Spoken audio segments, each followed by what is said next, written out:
Salut à tous, on se retrouve aujourd'hui sur la chaîne Idal Micro pour une nouvelle vidéo de présentation d'un clavier de chez Roccat, le ESCU. Donc un clavier gamer, bien évidemment, on reste sur notre lancée. Donc plusieurs touches programmables, un rétroéclairage, il y a beaucoup de touches de fonction, donc des touches programmables. Ce qu'on va faire, on va le déballer tout de suite et puis on va voir ce que ça donne. Alors on a un packaging vraiment très sobre. Hop, on va ouvrir ça. Voilà. Et on tombe sur la petite bête. Donc, je vais le sortir du package, comme ça on verra ça un petit peu mieux. Alors, donc on se retrouve avec un clavier plutôt lourd, donc qui va bien tenir sur votre surface de bureau. Hop. On a une plasturgie vraiment très solide, donc c'est du Roccat, hein, c'est de la manufacture gamer, donc il nous faut quelque chose de solide qui va tenir dans le temps. Donc on a des touches anti-ghosting.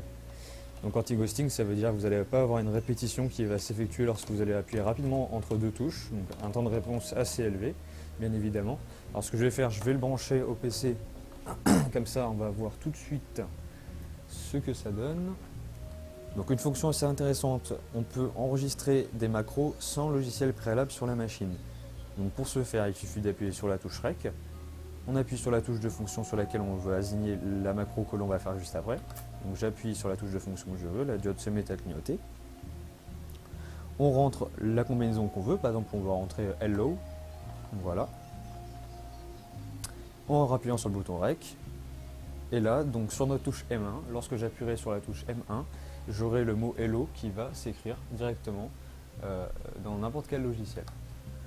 Donc au toucher, on a quelque chose de relativement agréable. C'est un clavier qui est vraiment très stable, qui ne va pas bouger, qui va bien rester en place. On a une surface de travail en bas qui va permettre de reposer les poignets et d'être vraiment très confortable.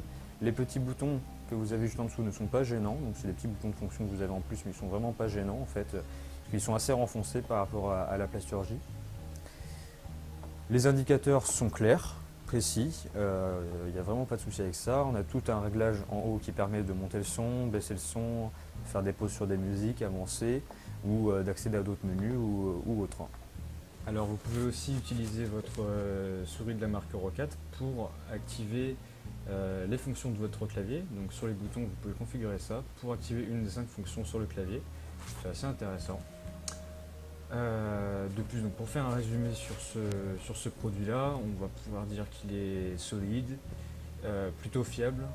On a un bon toucher, on a une interface claire, donc une interface, j'entends par l'interface le fait que les voyants de fonction sont assez clairs, on ne les cherche pas, on ne cherche pas comment activer une fonction, c'est assez naturel. Donc c'est un bon produit pour celui qui va vouloir soit débuter dans le gaming, on va dire, donc les novices et les amateurs, voilà, amateurs non confirmés.